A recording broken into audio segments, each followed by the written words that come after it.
iyay. O ang sala umalama e faamanga lumay. O ay setu sama oe ilo une ifa amore moe. O uara unana ya pule oe.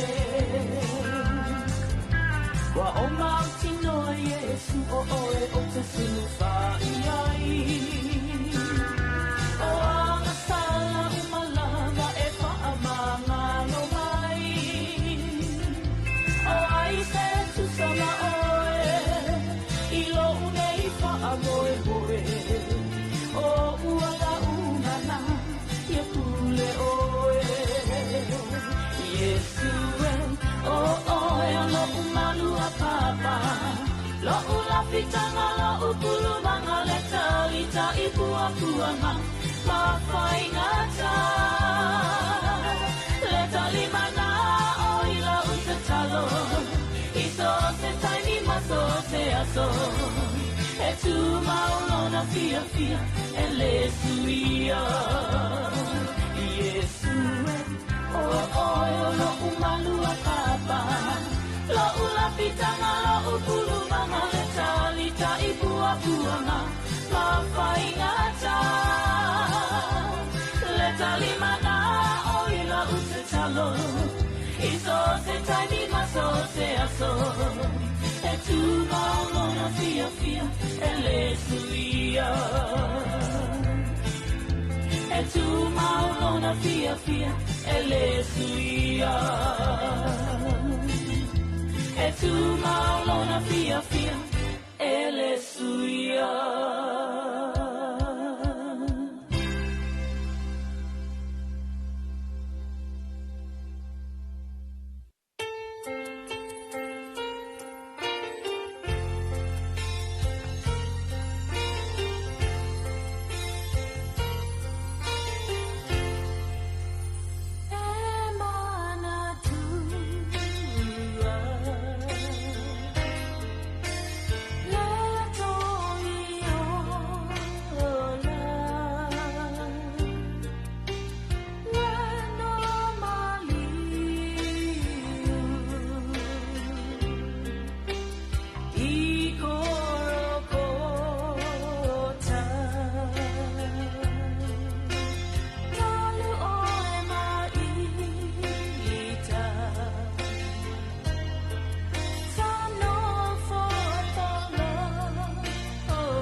Whawhiwhianga o le tae ao mai le whaipesene na tamaitai o le puluvanga hia protein o le puluvanga hia awa fo i le maleifo mai o le tātou tinu i whanunga leit so i fua maruia ma le langi mama hia tae ao maruia la tō le salulu le aso sfulima nei o le masina le nei you like hia o wholo fatu whatara fatu le teimi me se fo i o le tau maleifo mai o le isto tele la tō le tāpena ia e ulu fale i malu ia wasa ninga masani e nisi o e kalesia ma nisi fo i o fata fai taulanga ia ai whapea fo i le tātou ia tonu ainga i maota malawa maleifo mai ma ala fai mai le tatalo masani o le tatalo le oa alo tātou tunu ia tātou te whafte iai le tua ia i lona anga lei malana whaasoa ni marilei ia wa maua fwere nei aso whaopopo i lautou soifua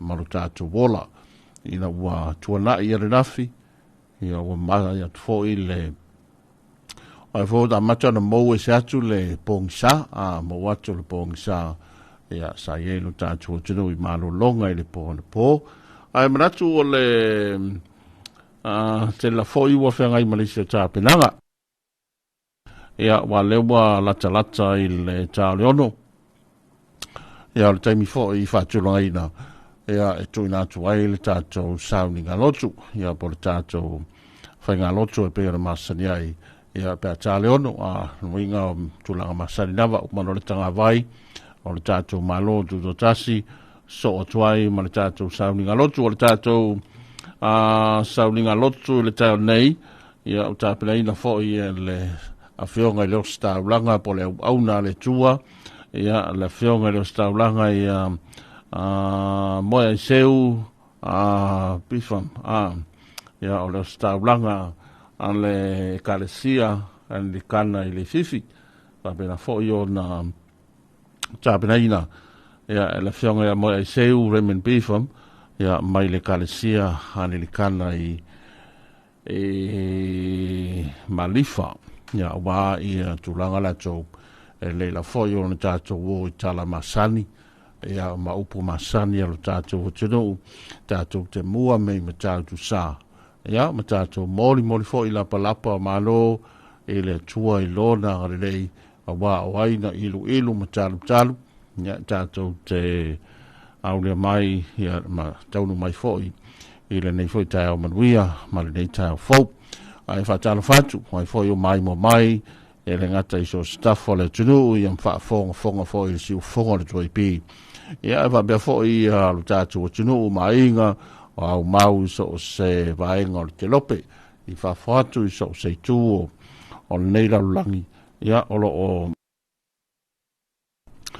lo maua mai foi a tātou porkalame whangasol solo ia mai se la foi o le tau amatanga latou ia o le nei hasolulu ia pole o ngā tonu nei vai aso ai wapea foi o na o whalawhatu ma whatalofa whapitu atu i le lau moa i whongaa ia pole malai whongaa ia o tāpu vai tasi ai le tau o whianga tele hale kalesia me tisi ia wawhia la tau ia fo le tanga whale tau sanga ma alo le soi fua manuia ma alo foi le langi mama ma alo a fua i la maua foi ia ua whanga tau solo lava ia porkalame ese ma lava singa masani ia ai mai se foi le tātu ai mai i le onga tonu nei foi tau sanga e la tau lau manava ia poi la tau leua tau whai foifo ngā ruenga o le taimi la tau lesa ngā rue mai i le poanpo ia po le fiafia nafi wai ei la tau fole le ia mata le tau le ono le fiafi ia e maa ngā warka le ongo i le tae au taimi whape nei o ka sakaimi whai ngā ruenga so le ia to tele ala la tau e whapenari tau a veina me o sifi o le fiafi wa solo mai le poanpo se vang rai ni so ngal wenga fole la matele ono le fiafi ia ona sui le vai wanga po pe yo nai e se fi foi e skola si le po ia ai foi le po e fanga umal pa lo so saua le ono le fiafi tau le ono le taia tele ana o ngal wenga ia foi leo malu le malo ia la tau sifi ma le fiafi se yo o mai le taimi ia fa pe fo i vai ngor tine mu le fui mu ia o nga ruenga fo i a lim tama tai o le tato farma lim tama tai fo mai le tau si soi fua ia o la tau sulu ia le tinu ha fia i ngase ngase o le tino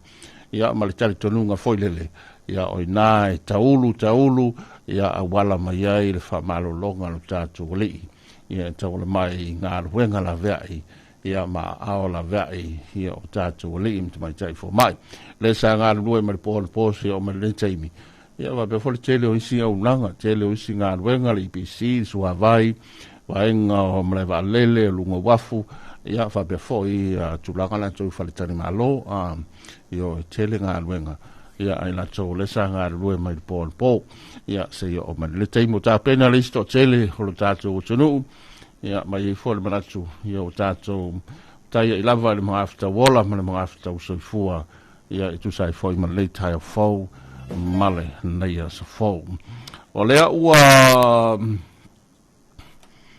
to e 5 minuti o le talo leono ia mai ele fa fianga nei on tātou liula lea e le tātou sauninga lotu ia mai le a fionga le o staulanga la fionga ia fara moi ai seu Raymond Bifam o le Ecclesia Anglicana i le fifi.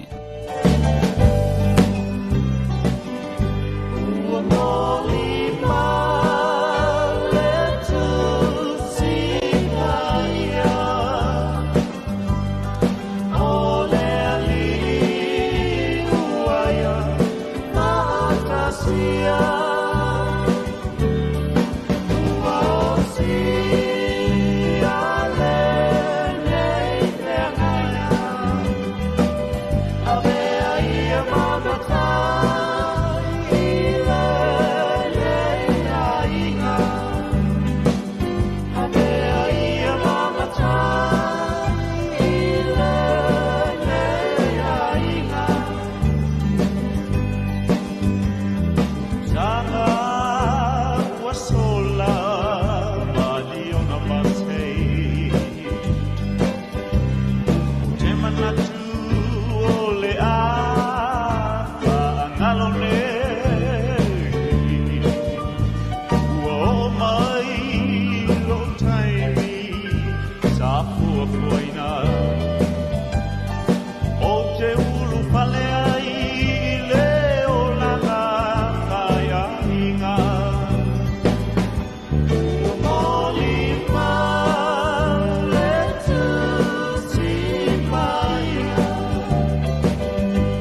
Swafa tama le alo manenganga po ia. Amen. Maftai mo neit aso fou, ne aso uru, le alofa, le anga le leiro tatu tua siti ese, ne aso fou. Maftai foi, tatoa tua, mele uma. Isi te mi tatu le ave fa granted mo mele lei, ngalo e tātou tue avel whaftai i le atua.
And our gospel reading this morning, today, is taken from the Gospel of Matthew.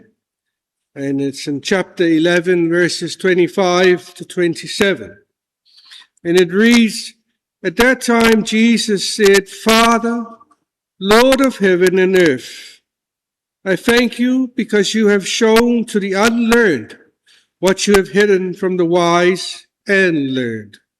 Yes, Father, this is how you wanted it to happen. My Father has given me all things. No one knows the Father, the Son, except the Father. And no one knows the Father except the Son, and those to whom the Son chooses to reveal him. Come to me, all who are heavy laden, from carried heavy loads, and I will give you rest. Take my yoke and put it on you, and learn from me, because I am gentle and humble in spirit, and you will find rest. For the yoke I will give you is easy, and the load I will put on you is light." And this is the gospel of Christ. And thanks be to God. Well, this is a very familiar passage of the Gospel of Matthew. We've all heard from lots of times since we were young. It's also a verse that we always say, and sometimes in funerals, "Come to me who will carry heavy burdens. Come to me, and I will give you rest." But Jesus is not only applying this to people who are sick, who are tired, and who are about to die. He does say to them, "You've suffered enough, my dear daughter. You've suffered enough, my dear son. Come to me."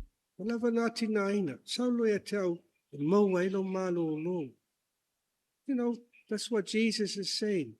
But he's also saying to those who are living, those who are not only to die, but for us who are living, who are carrying everyday loads, stress, family, finance, paying the bills, loans, traveling, all these sort of things. He's saying, come to me, pray to me, faith in me, come, and you'll find rest. And he will, and what you have to do is you give it to God. You say, God, this is my problem.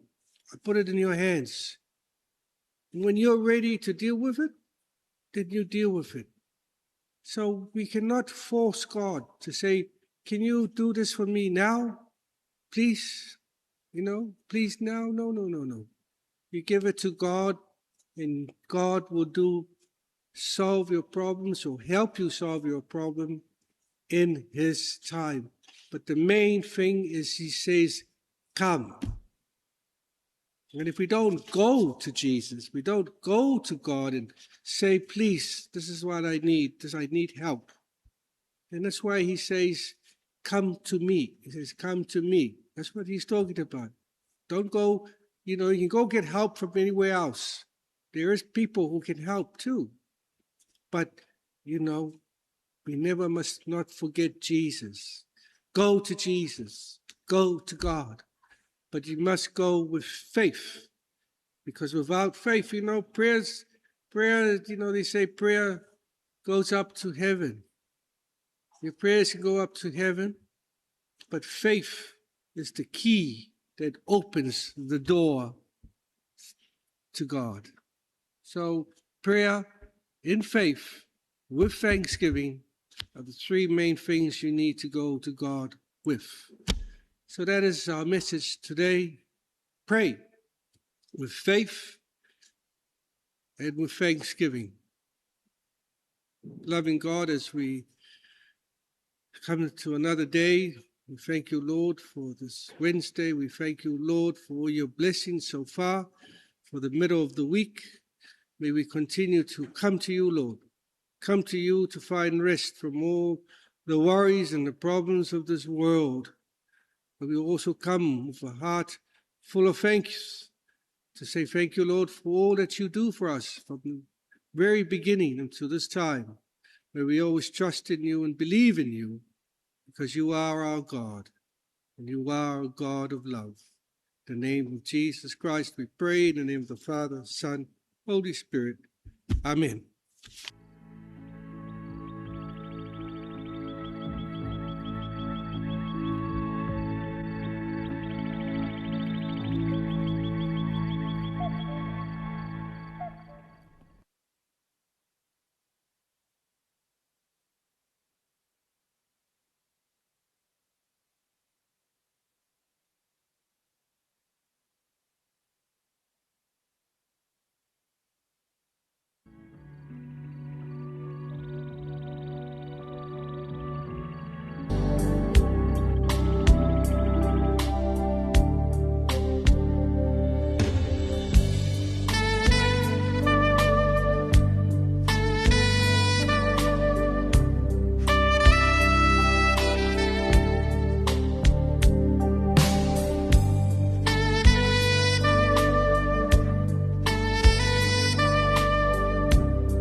O le na ua whaafonga le tātou tunu i le tātou sauninga lotu, o le tātou taulanga whaaftai le tua i peona saunia. Ia, matai te iei tātou i lana o staulanga, lana wauna le sunga i leo staulanga, ia whara moe ai seu Raymond Beetham, e mai le kalesia, ane li kana i le fifi malifa. Mamoli le whaaftai, mai anga le lei le tua i lana wauna, ia feta lai pia le tua le soifua ngalue, a wale whenga iei maringaru wenga pa ia le li i whaaftai mo tātou taulanga whaaftai le tua. Ia, manu ia tele u whaiva whaos taulanga a wale kalesia maringaru wenga pa ia le li. Malai fo mai maala whai mai lo tātou tunu nei tā whau mara nei a so whau le so lolo so lima nei o le masina le nei ulai. Ia, toi o whalo whātu ma toi wha malo atu, ia ma toi wha pai atu i le mawalunga lo tātou tunu. Ia e le ngata o taitai o le tātou tunu malo le langi mama. Ia e mai se foi le tāwhtolo whainga malo. Ia le mawalunga o Samoa mai o na tupu mai e maunga te tele se yo o i maunga iti. Ia tainane foi le whainga ruenga te tofe le tua i so se whata whai tauranga. Mātou whatalu whatu. Ia e le paia mawalunga. Ia whabea foi ia so se tafo le tunu. Le usunga whono ia ma le tawa whianga tele le metisi i malai whangaa. Ia whatalu whatu, hai mai se wholu tātou tunu wa wao te tele, ia o mai mo mai, ia tu whoi lau tau sa iringa malo, ia la ai tau malele, a whio ai ma papa ao so staffol te lope, ia tunu ma mao, ia o lo mafta mai le taimi wholu whatu, whatalu whatu, le hamatanga whoi o whasalunga, le toi pi o leo o tātou ia i neta o le solulu, le taimi o le wati, ia o lewa 5 minute ua te ainele tulai ono. Nisi nei o vi ingo le tua, manisi fo i o pespesenga whalenganga.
Sue.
Tell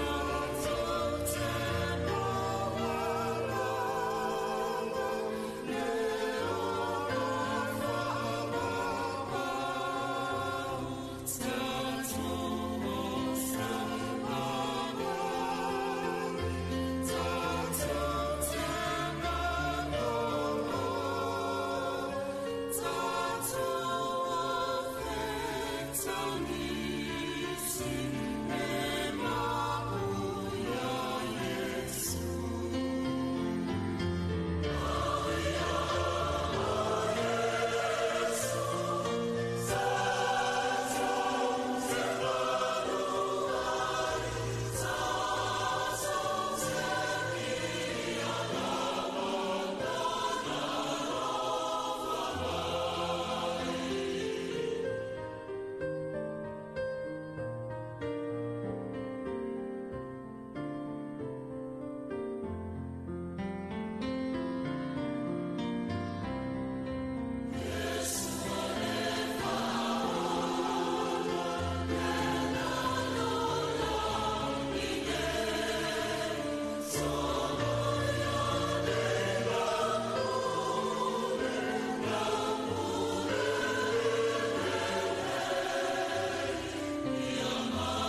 le wala leo numero tasi Samoa. 2AB le si ufufongo Samoa. Vala au mai le vaenga le maketi. Mo sau whaala wiloa e fia whaia e se tau whaamali loto. Maua le whamama avenga. Mo oe malau bisinisi. Ua soo ai Samoa, Amerika Samoa, toke lau, male lalolangi atoa. Iana la leo a mo 5 fao, fa mo iwa tasi tesi male tasi, iwa lua tesi male tasi o fitu tesi male fa. Vala au nei loa i le telefoni, valu whaalua ono tasi fitu. Ma whaafesili mo le vaenga o whaalau wiloa. 2AB le si ufufongo Samoa, numero tasi.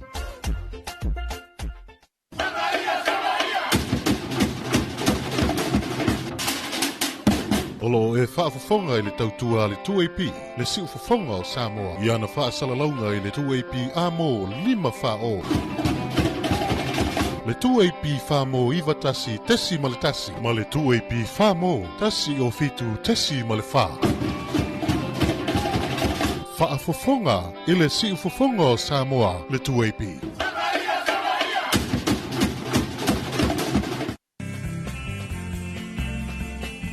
Wa o tuevi faleolo savelio I nei la fatuanga I sa taua falonglongo atu e 2AP le ala leo Samoa.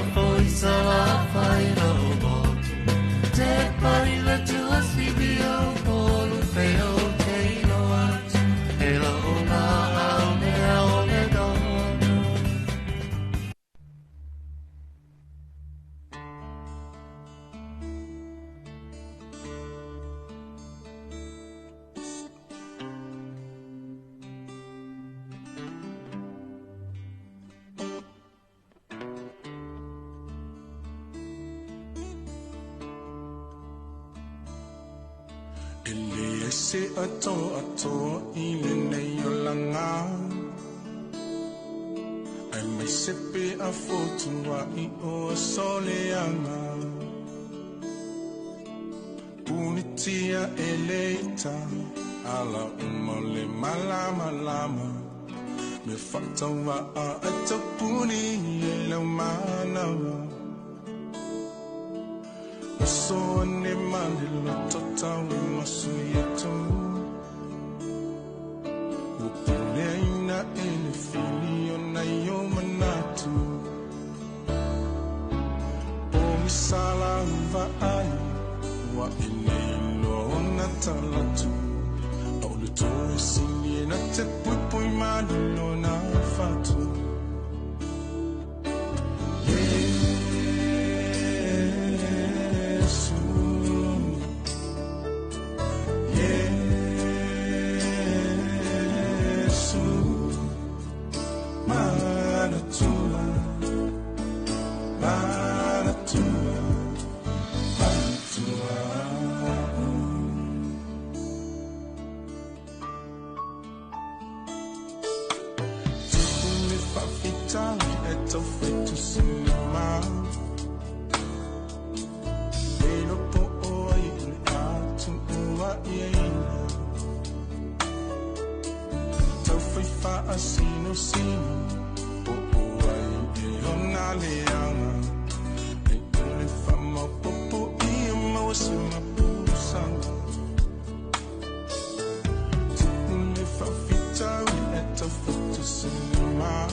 Sino, oh, ai, e nale anga.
O lea ua toe luas 4 minute ona ta leo fitu.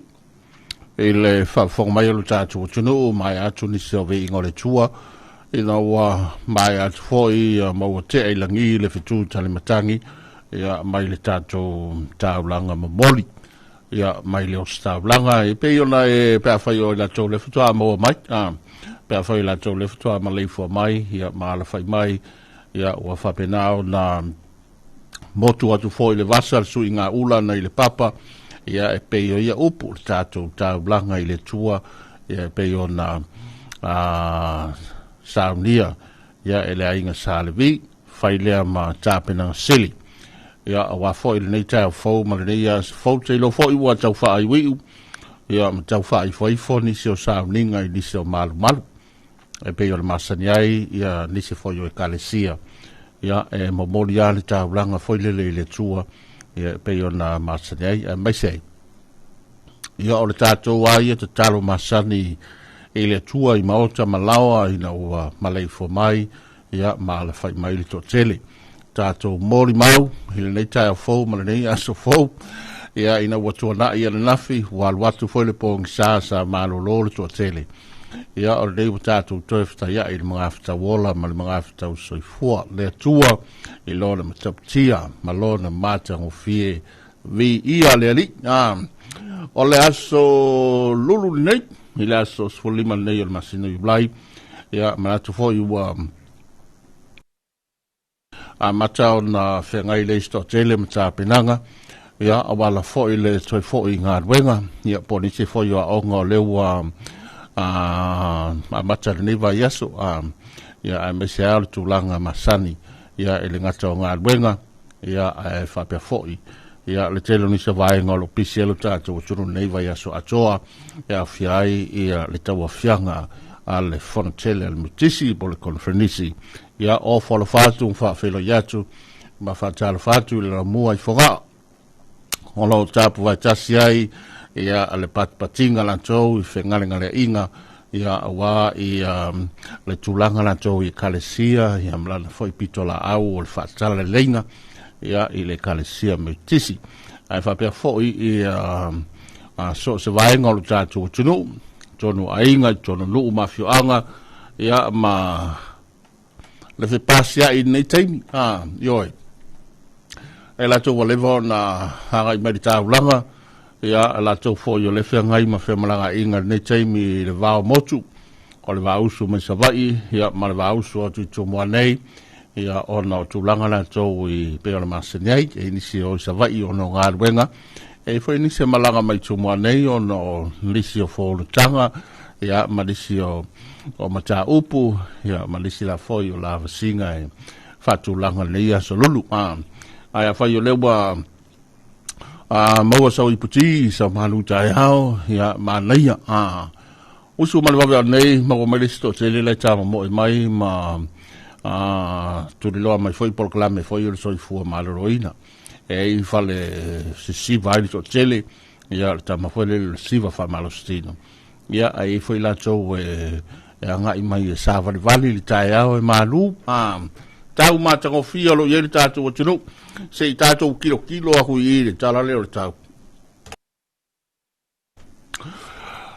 ole pe ama le tu la telu aile na tu da mai official va i tau e le o te lenga le mo le so polu e ufutia se vai ngole langi au va be foi na i timu ole ai i nisi vaenga fa pe fo i saveli to fa tau inisio taimi bolbo tele tala fai e ufitia se vaenga le langiao fa pe fo na timu pupu ai inisio vaenga fa pe fo i saveli to fa tau inisio taimi ia ole va yetu na tulanga tau i vaenga uma le tatu tunu e le se fautuanga le se laptainga e ola foi vaenga tulanga nga te fali e ole sope fa maunai ia le tulanga foi le maulunga le sisi e suatai e le te lenga la vai le tu mai official vai tau e le ia solulu ia o sa solang ni leita e ina timo to ulu va solai ai mesia ia ole tamale o kofa ko ka o tua lo am savili ia fai ia fo fuanga fai por kala me fanga solo ai mesela foi ia ole tau a matanga ole nei solulu Talofa Samoa and good morning e la solulu nei talfitu tatu talfo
shaboom, sha-la-la-la-la-la-la, shaboom, shaboom, sha-la-la-la-la-la-la, shaboom.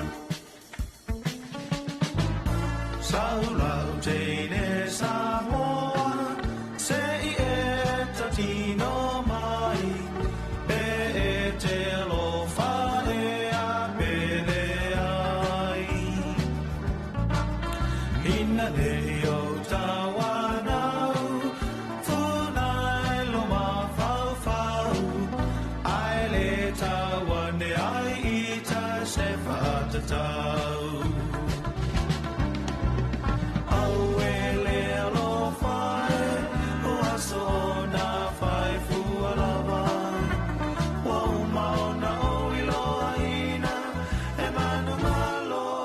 Si tangata ai wile au te tui atu funai ole fai totoa a tonu e te talaina mai dia iso alofa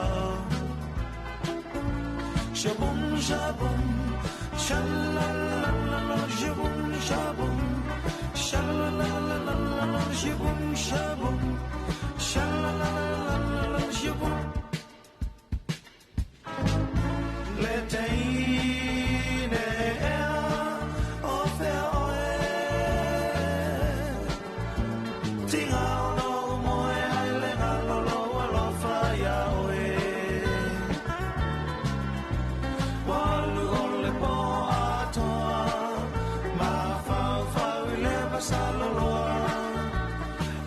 Italia fai mai pole ia e pole le ai lauta li malu male malie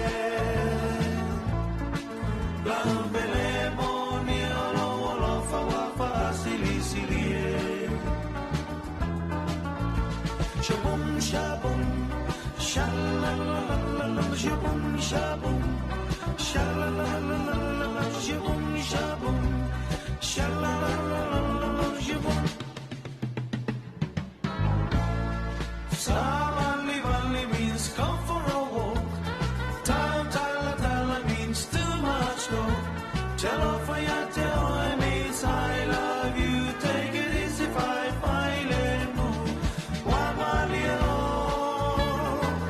avane le malo. Le fire solo, I do love in a halo.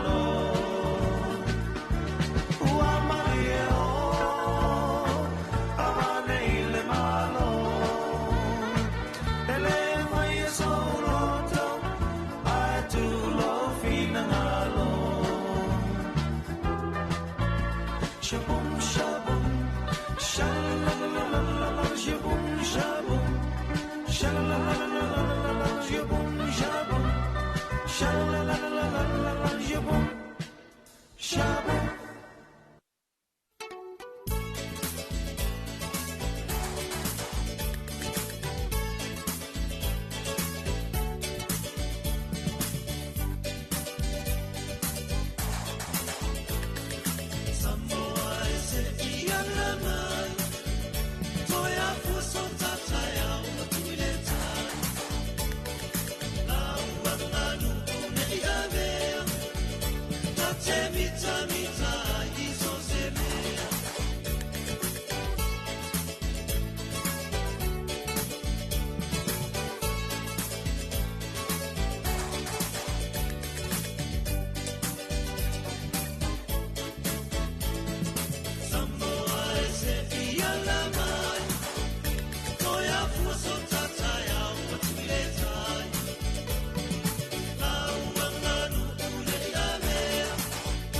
Tate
Lea ua toi ono minute o na tale o le fitu.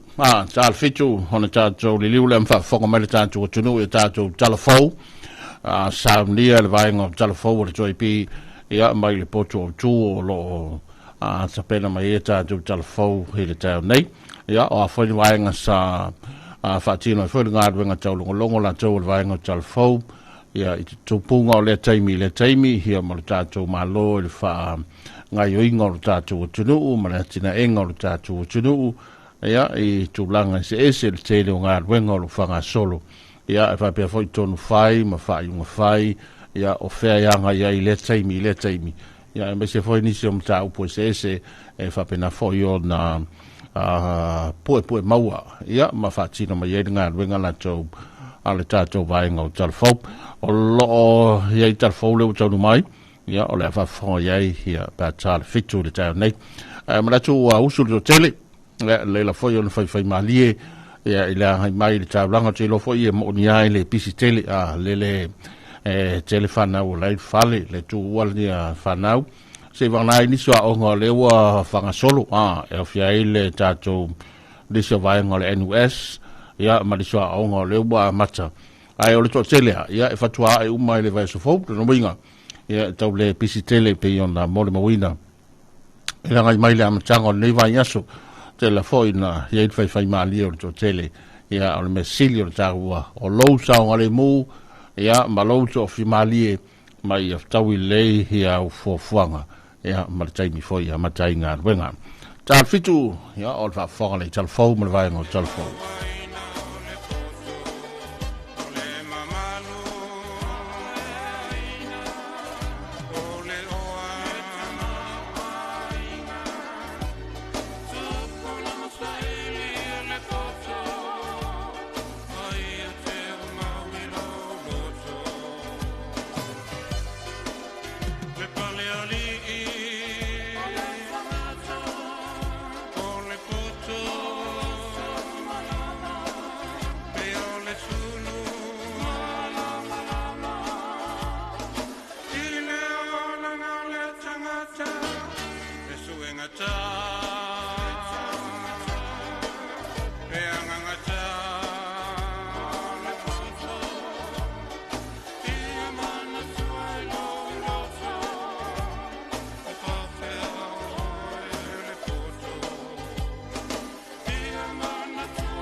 Talofa lava o talafou mai vei whanua o le nei te ao. I tala tō mua, ua whaafeiloa i le malo o Samoa sui fau o komiti whaafoio a tina e tuma o ti le malo.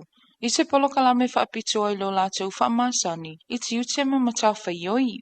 O le fionga le sui pale mia ma le ministau a tina e tuma o ti le malo. Honorable Mulipola ana Rosa Ale Mulio. Na whai masui o le pale mia ma le kapeneta. E alo ia tu ina atu i sui fau e taita ia tina e le malo. Na ia wha mawhalta o le pūlenga lei, manino malenga lue whatasi, ina ia o ngatasinga luenga tina e tuma oti, mafufuanga le malo mo le tina e ino le tamau a inga, male manui o tangata Samoa. Na una ia fo isui fo ina ia taitai mal wha maoni, ma whaia whai unga manui a ila tunu, matupulanga o le lumanai. Ua amata whanga solo le konferenisi tele le ekalesia me tisi awa i Samoa, matunu e mamau. Ina ua mai ele konferenisi e faltua matina o le ekalesia le auso fealofani. Whapea ma le whaunga le kolisi whawhaifi awa piula. Lena whatonu ina le atatona i wa mawai. O se tasi leo sau ninga tā ua le masina le neio yulai. E tau au fia le konferenisi tele whaatau sanga le ekalesia me tisi. E tano ina ile atina ele ekalesia au. Ma whata o toa ia na fuafuanga ma polokalame, o le isi tau sanga whaale e kalesia. E toa sifulu tasia awa awa mai, ale whatau sanga awa onga e tono piula. Le kolisi whaafeife awa le e kalesia me tisi. Ia sa maua la tau whailonga tipi loma le mata upu sili. Ua maua fo itusi pasa le mata upu sili moa li awa o le vasenga whaavai po le tau sanga mua. Ai o whailonga tipi loma, moa awa o le tau sanga lua ma le tolu. Ili po te le kolisi whaafeife au. Na whaelo ai ele whaife au pule le sunga ia polo fesa mo se sema ilo. O le vasenga whaavai fou. O le a e pe mai ele konferenisi tili. Ma ua mai a tau tinonga. Ma ua talia umale to se fulu 5 na au ile suenga ulfale. Ile tuina mai pia fotuanga e tapena pena la tunu ini malafa natura. E ono afia i Samoa ono wingo le tau o whaingoa ino le ele nino. Po le au nino. Ua whailoa ele official va ai tau. Mo ngā lao le a fia i tunu umo le tolu masina, a matatu le masina ne yo lai, o le masina o se tema. O le masina o mea i le tausanga nei, na amata whaamawina i le itisi o ti munga na pa ui moto o polu, ma sa vai whaapela motu la iti o manono ma apolima. O le vaenga i le tolu masina o lumana i nei, e le valde ono sifulu i le fitu sifulu pasene o le awha ititi e le swati mwe maua, i motu umo le atunuu. Ua whaelo e le official va ai tau. Fautuanga mo le atunuu, ingai o ingai a ona whaatino, i le amata atu i le mai o le masina e tasio mungala. Whape le tolu ono ma le sifulu lua masina, o le aunga o le fufuanga, o le whasosoa ina tau o le whaonga ino le swavai, o wao ina tula i mai mungala, ma mango i le lau ele lea i o ni ti munga e maua, e o ngonga a fianga le atula i mai, o whailo le pulenga o vai tau. O se tasio o fianga silio na ma ale le afia i o Samoa, ma se vaenga o le Pasifika i le El Nino, o le whatupula ia i o matangi e whai le anga i atu le whai unga, o le tausanga ma le amatanga o le tausanga fau. O tala fau mai vei whanua le nao le nei tai au, manuia fuafuanga le aso tō whaso i fua.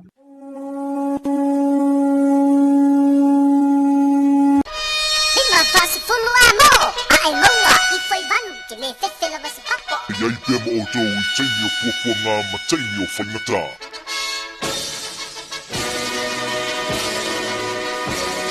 Matai o fei fereti ia ma le tuina mai o tātou talafou o le nei tai o le salulu o le whaafonga iai i lona toi whaasalawina pe a tā le valu i le tai o nei.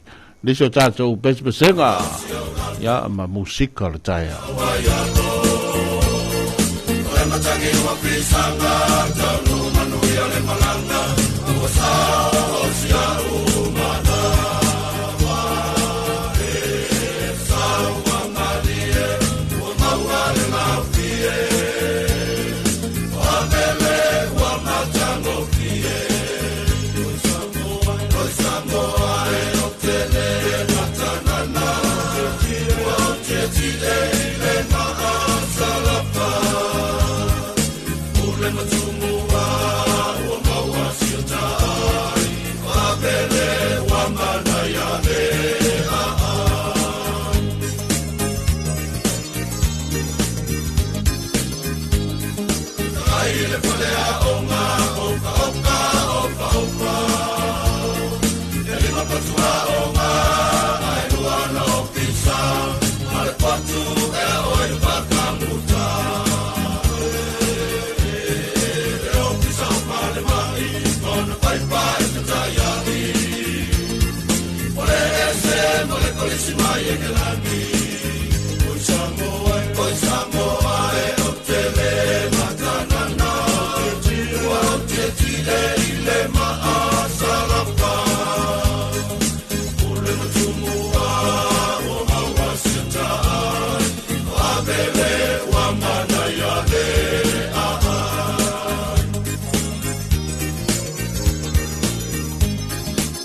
Isa whaapeo na puni tia lela Puaoa o le langi o le timu fo i ele muta O filo na moenga to fai malo i mata Au tilo tilo solo Ele taua ilona loto Le uso e sauia Le vainu lea e te tau mawhaina Mapu mai le paolo Le whaamalu lea ua e laina Le whaamali e ina Upau se mea ua o mawaina Whaalangorango mai Ilo utau au e te mapua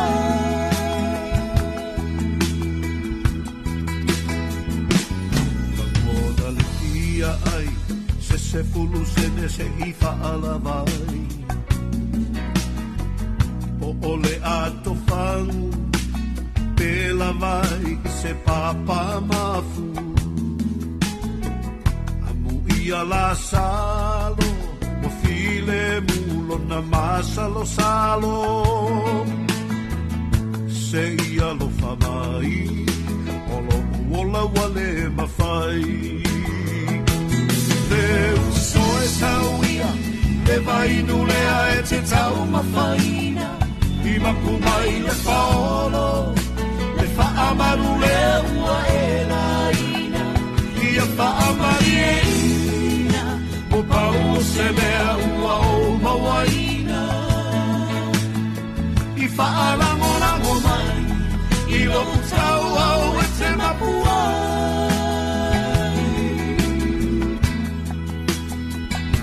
Alofi vai mafia So o ai le taulanga o apia E la foa ina O ia o se tasi e le alufaina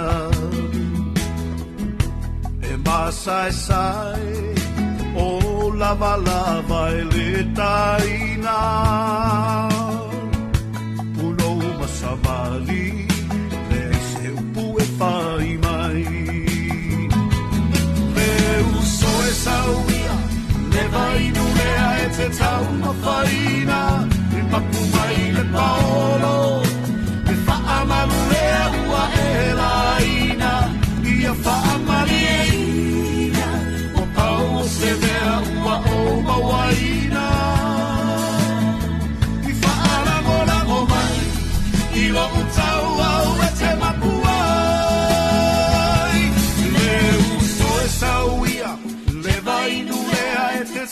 mawhaina I makumai le paolo le whaamalulea ua e laina Ia whaamalieina Ua tau o se mea ua o mawaina I whaalangolango mai I rongo tau au e te mapua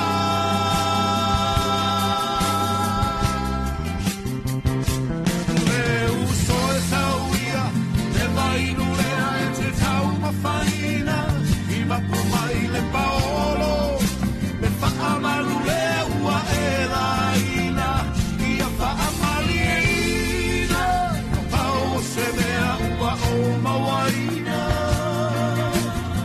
I whaalangolango mai I rongo tau au e te mapuai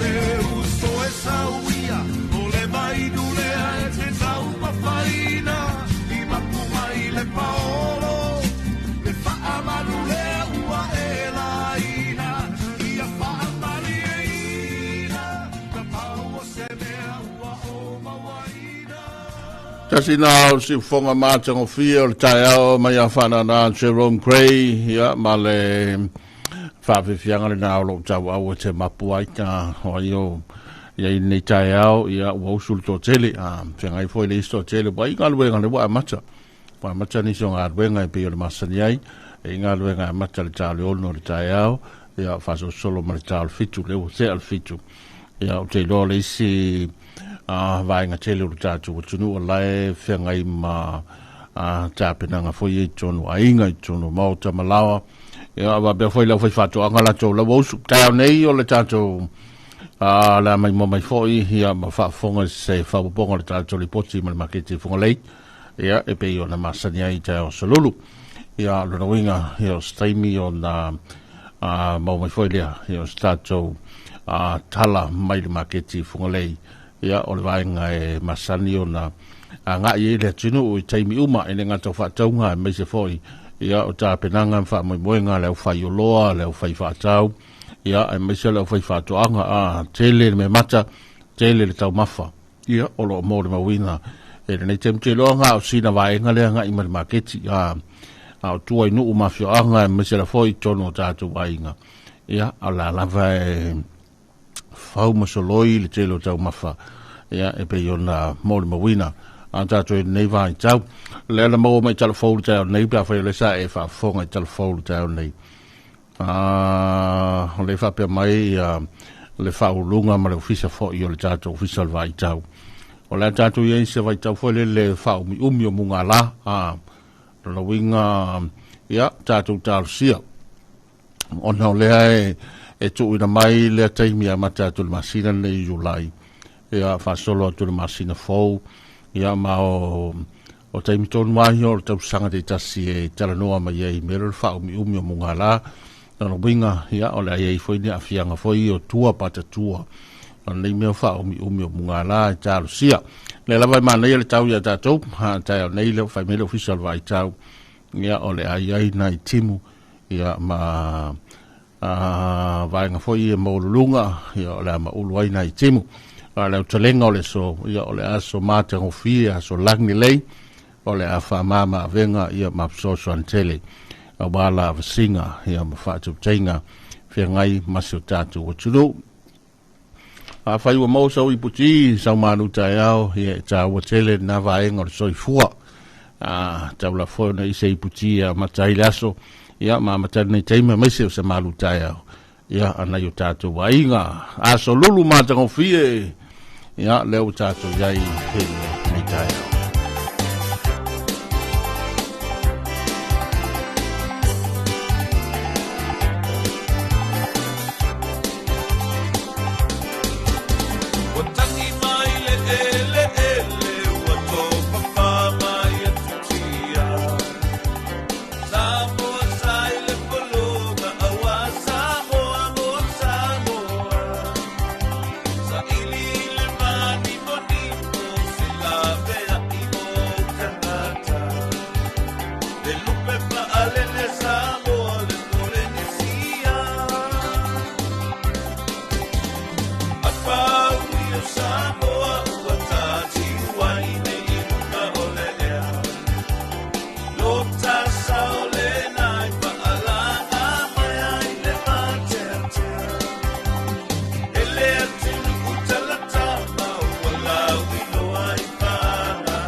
Pavivianga na alta mai a la pese kukama a maro kai sala mar vaenga ia la pese tamar kukama ia ma la pese na le fai fatoanga a io e le pitola au le au a fai fatoanga lo tatu o tunu au le komumu fatau a au le komumu tanga fatau ia pe ala ku skama i fusipia e o ka se kau pa le anga ile fai ngofie vo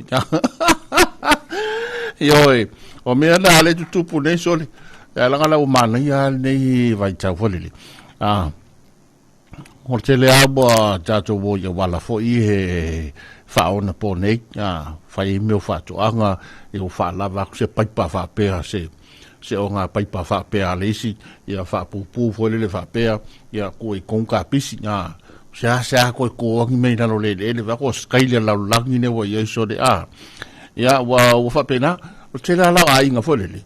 Bo fai la to faka mi ai ngai au tafal fale a o ai kalo ma fai mo ka mu ali ko o ma yu ka bo pinya ya ka fale e lai fa ko anga ka mo o mo ala nga i fale siu ya mal fa ko ala le se ka manga o mau malo ye va pe o fa to anga le sa va i den ka mi loi ta to te lanta mi loi ta to por la me foi le o fa to anga a o tele na fa to anga so he ni bo o maso ia sa ku la a foi le mamao yu ha pe o le to e fa nga le to tele ia i wa le tele o maota malawa le tele foi ni so ainga ia wa tu fu fa nua ale winga le tala foi le ko kere bo fafo ia akwa isi le kota ma akwa ya akwa isi nga le nga fa vai kai mi ma akwa ya awa kere nga ku nga fale o le inis ya pe la o le sina vai nga la o mol mo wina o tele fa nga ia vai nga la ko i ka pisi ko i fai ia ko fa o lai marka mu ko i ku kama au bala na fa o le po nei le o mol mo wina ia o sa we la male mal ko nga me foi le ese foi manga ia soli o me sa le mo ia soli ai lu ko ka ko nei le fu fa lo ngoi ai nga lo ko le apu o le apu o ke ro la po fu apere ia o si la foi o si ko nga fuala foi sa tele na la o me tato mai fafo ia le tele ai na fa nga wa po ia wala fa ola ia wala to ai familia ia matu ina tu le se wona nga lu nga tele o le tato nga mtanga lu ngo fa to anga o to vai le fa fe uswai familia tu langa ola ia mal so so tele ni so nga mli so fa la pu tonga le la tu te sapala ia tu langa o me o wala ni fa ona po nei ia wo o ya onga de wo o por kalame nei tonu a onga ina ia e koliso avele koliso vai maunga koliso sangati Josefo ia koliso pesenga fa be vol telo kolisi sa vai ia la wo ia vai ngana en fai ai ona nga ia nel fa na fo le fe la ko ka pisi i tonu fo yo a onga ia vai nga fa pena e se vol ta ua se le mani ai e umai le onga le skami tu pa fia le foi fa ko le winga le tala fo le ia ave mta ubu tau fai fa to anga ma le tele na e foi mta ufa pena i tonu university ia me se da to vai ngali le fua ole ma vai foi la to e stemi pe yo na fai to stemi ta nei ia e mo me sta to lipoti ma ta to maketi fun le si vai ngali tele yo ka mu ma le sa wol ka mu konga ia lo winga ka mu e mai konga ka mu nu kini lo winga ka mu pa pu nu kini ala ela ka mu sa mo ska mu ole vesili yoi le tele o tau mafa ya la foi moli mau mai ta to fafo na mai se oni sila le avatu ya tato tal foi le fa isa i mba nga fa pena tele tato container le abi fafo ya ba tili a tele i per na moli mau tu mai tato ai nga ya tsuno mau ya ole lava tau mafa ya mal fa malo e la unga rue ma le fai fa to ya wa ale inga ko fa ko ya la me la fai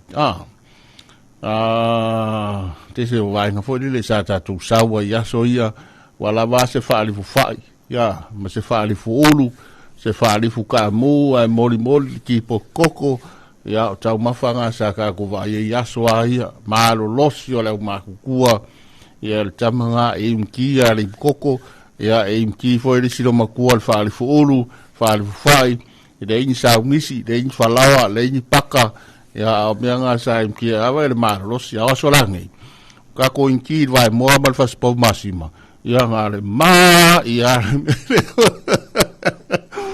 ka kwa nga ini se tato fa via fianga tal valu to na tu tato telefone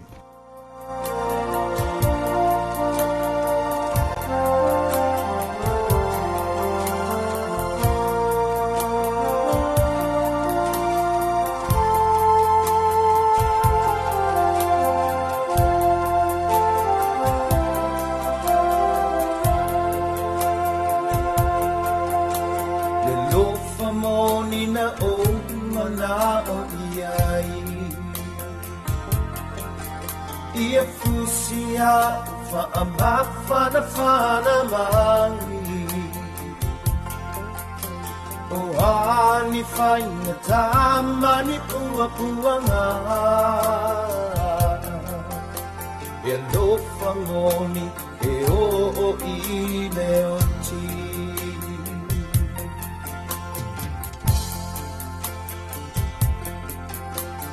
Pele e o oe le maataunga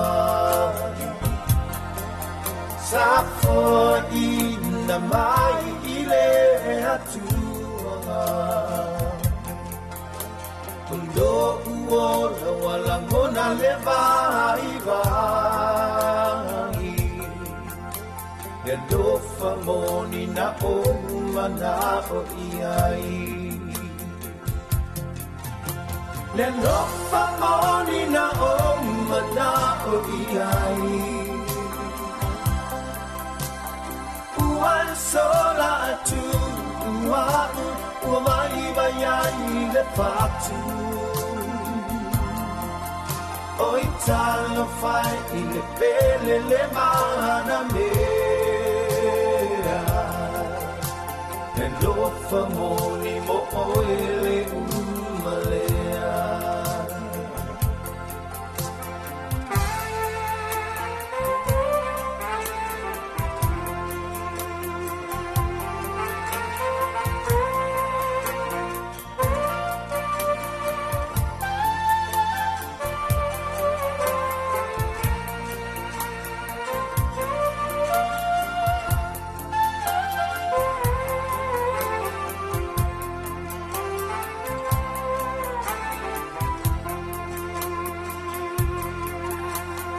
Amanatu ilata mafutanga Safa anana iai ole anganga E malingi ai o uloi mata Na faa mahoni ile ando famoni Le lofa moni na o mana o iai Uan sola atu Uau o mai ai le fatu Oi talo fai I le pele le mana mea Le lofa moni mo oe le umalea Le lofa moni mo oe le umalea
Lo fa fianga le tai ao mai le ave besere na le fetulima le ave besere 5 stars ina wa pa so solo foi a tulanga na tota penanga masani a matulanga pe ona e ai folo tanto tunu il va ia torta la sale tanto a loi ma Romania le Romania pe ona le tanto Talofa Samoa va pe o a sale ta a loi o le lau te vai tu le ta alu tatou le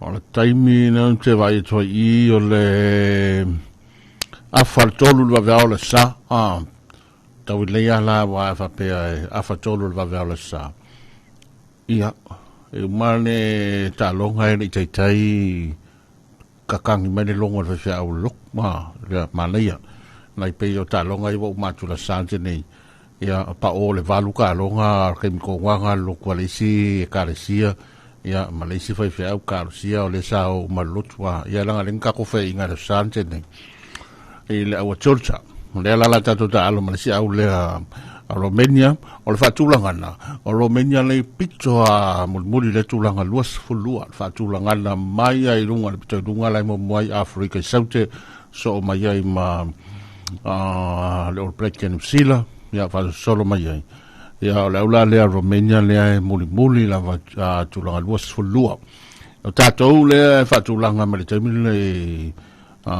se fuluiva le tulanga fuluiva al Talofa Samoa e le temile nei na offici le al Pacifica la tono le top 10 ia ma le vai ngana ia sia si vo talonga tau teli ia e fai fo yo na mawisi ai e fa popo ina ia tau si e lunga le tulanga la to le tus fluiva ia le tato Talofa Samoa ina wa mai le talonga le vasun te nei tato fe ina ia Georgia o le tai nei le he a vosi la fia le totele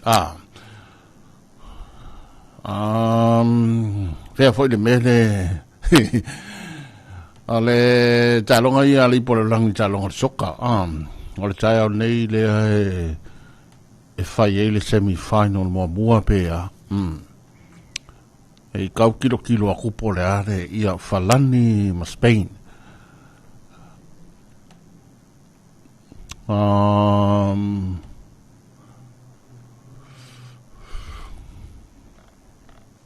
Ia ole na a falani ma Spain a Argentina ma Englani. Le sola il tumta alo le tai nei le tai le valu. Ia falani ma Spain. Ia e ta alo il taeo ia Englani ma Argentina. Au e lua e malo ma falea o le asa ili ai po al champini. O le au e dunga le final. O le tami sanga tele le a leipo la langi le talonga le soka. Le au tau wha i wiu. Le ai ma si au le Pasifika. Ia o al white ia po qualify dai. Ai talo sia. Le o vai e tu le. E le verso nei le famtalanga al presidente o le FIFA. E sunga Infantino.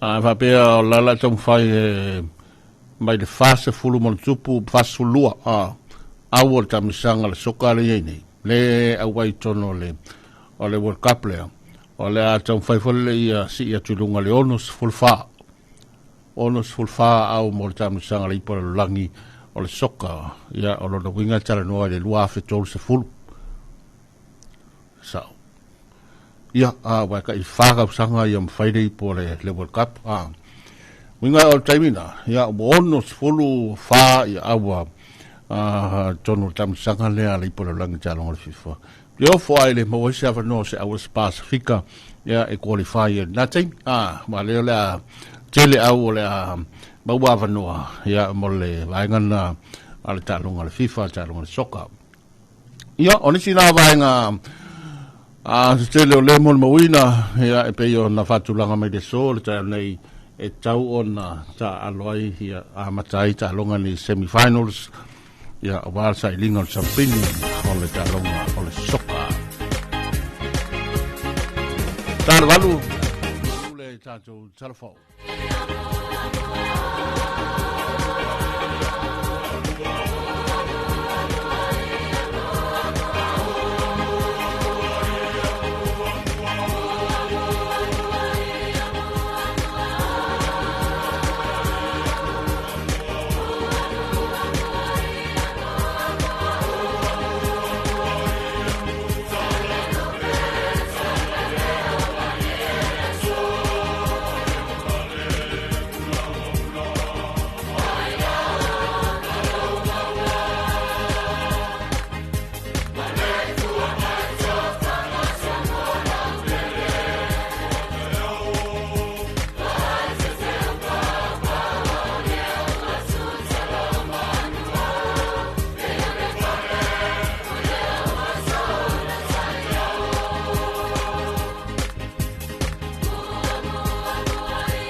Volo mai o manole vo vea te fia falo Sona saulea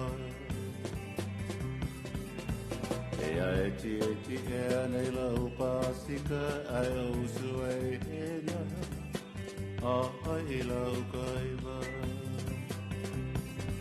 Ela te asoa o ola te ula lilo la mama sue tu pela o te uli Ole ala foi le mana mea hela o la sui puae Sui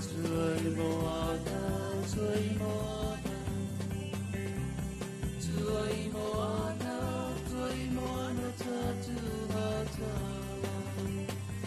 Ea vai a sau Petua i moana, petua i manu, sau i au pele.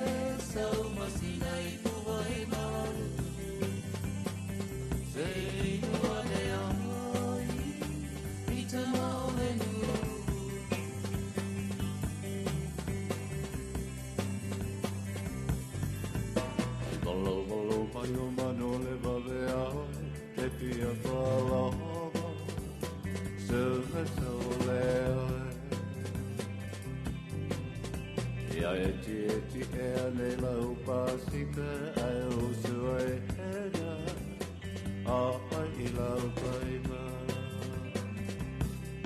e la te aso a oi o la te ula hilohe lau mama sua supe lau taule o le alo whai le mana pea hele o pasu I puae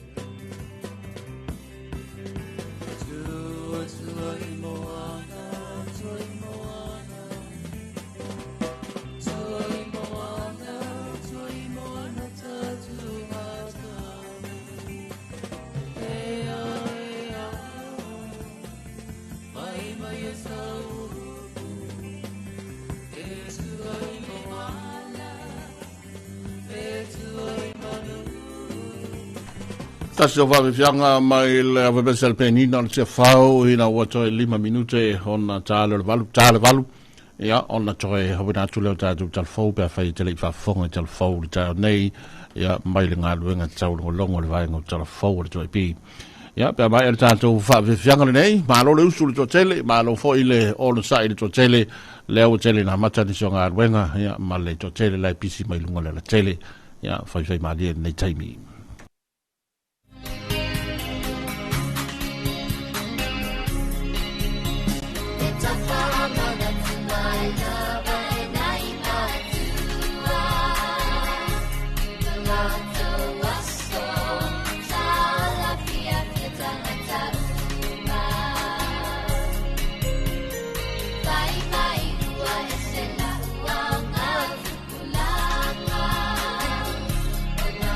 Bye.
Talofa lava o talafou mai vei whanua o le nei te ao. I tala tō mua, ua whaafeiloa i le malo o Samoa sui fau o community whaafoio a tina e tuma o ti le malo. I se polo kalame whaapitoa i lo lātou whaamasani, i ti utema matau whaioi. O le awhionga le sui pale mia ma le ministau a tina e tuma o ti le malo. Honorable Mulipola ana Rosa Ale Mulio. Na whai masui o le pale mia ma le kapeneta. E alo ia tu ina atu sui fau e taita ia tina e le malo. Na ia wha mawhalta o le pūlenga lei. Manino malenga lue whatasi. Ina ia o ngatasi ngaluenga tina e tuma oti. Mafufuanga le malo mo le tina e ino le tamau a inga. Male manui o tangata Samoa. Na una ia fo isui fo ina ia taita i malfa maoni. Ma whaia whai unga e manui a ila tunu. Matupulango le lumanai. Ua amata whanga solo le konferenisi tele le ekalesia me tisi awa i Samoa. Matunu e mamau. Ina ua mai ele konferenisi e faltua matina o le ekalesia le auso fealofani. Whapea ma le whaunga le kolisi whawhaiwhi awa piula. Lena whatonu ina le atatona i wa mawai. O se tasi leo sau ninga tā ua le masina le neo Julai. E tau au fia le konferenisi tele whaatau sanga le ekalesia me tisi. E tau noi nai le atina e le ekalesia au. Ma whata o toa ia na fuafuanga ma polokalami. O le isi tau sanga wha le ekalesia. E toa sifulu tasia awa awa mai a le whatau sanga awa o ngai tonu piula. Le kolisi whaawhaiwhi awa le ekalesia me tisi. Ia sa maua la tau whailonga tipi loma le mata upu sisili. Ua maua fo itusi pasal mta upu sisili moa li awa o le vasenga whaavai po le tau sanga mua mua. Ai o whailonga tipi loma moa awa o le tau sanga lua ma le tolu. Ili po tele kolisi whaawhaiwhi au. Na whailo ai ele whaiwhi au pule le sunga ia polo fesa mo se sema ilo. O le vasenga whaavai fou. O le a e pea mai ele konferenisi tili. Ma ua mai a tau tinonga. Ma ua talia umale tau se fulu lima na au ile suenga ul fale. Ile tuina mai pia fotuanga i tapena pena la tunu ini malafa natura. E ono afia i Samoa ono wingo le tau o whaingoa ino le ele nino. Po le au nino. Ua whailoa ele ofisal va ai tau. Munga lao le a afia i la tunu umo le tolu masina. A matatu le masina ne yo Julai. Yo ele masina o September. O le masina o mea i le tau sanga nei. Na amata whaamawina i le itisi o ti munga na pa ui moto o polu. Masa vai whaapela motu la iti o manono ma apolima. O le vaenga i le tolu masina o lumana i nei. E le vao le ono sifulu i le fitu sifulu pasene o le afa ititi e le swati mwe maua. I motu umo le atunuu. Ua whaeloa e le ofisal va ai tau. Fautuanga mo le atunuu. Inga yo inga e aona whaatino. I le amata atu i le mai o le masina e tasio mungala. Whape le tolu ono ma le sifulu lua masina. O le aungo le fufuanga. O le whaasosua ina tau o le whaonga ina o le swavai. O wao ina tula i mai mungala. Ma mango i le lau ele lea i o ni ti munga e maua. E o ngonga a fianga le atula i mai. O whailo le pulenga o vai tau. O se tasio o fianga silio na ma ale le afia i o Samoa. Ma se vaenga o le Pasifika i le El Nino. O le whatupula ia i o matangi e whai le anga i atu le whaiunga. O le tausanga ma le amatanga o le tausanga fau. O tala fau mai vei whanua le nao le nei tai au. Manuia fuafuanga le aso tō whaso i fua.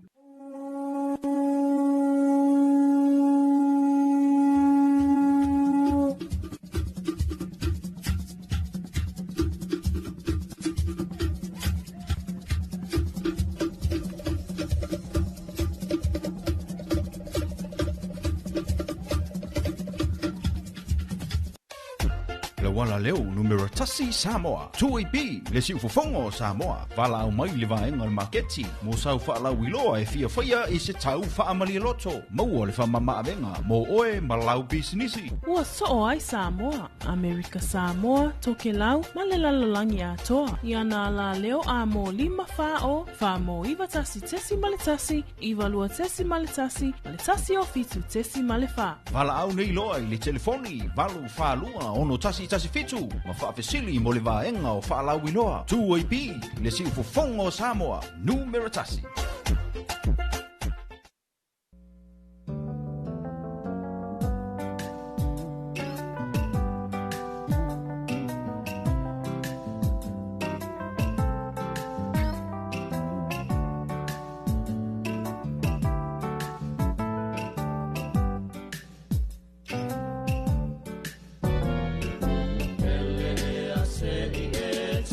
Tino mai o a o e a pele ai e ua lava lau wha asi umutu e loa ai wamasa a lau I kumai ai ua e tali wha alo alo lenu ua usuta ai o le luau ma moe ua e fia fia I ai asili ai le umu whai ai tawhia I loa I o langona e whai moa u sotoe alofa e moni lava la uma salo salo e le malu e lu e lo fina malo pele e a se I e sa utino mai o a ue a pele ai tawa se upu e pa umai I lo ufofonga I a matala la tapola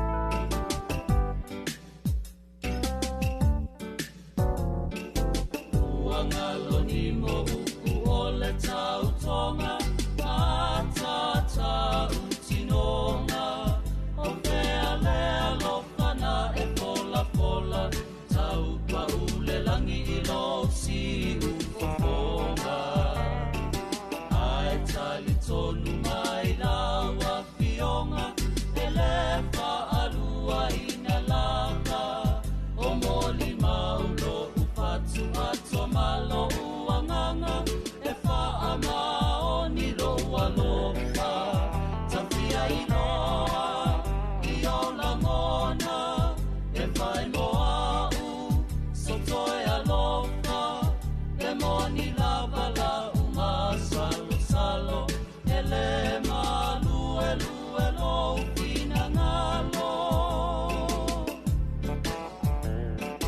Pele e a se I e ta utino mai O a u e a pele ai Tawa se upu e pa umai I lo ufofonga I a matala la tapola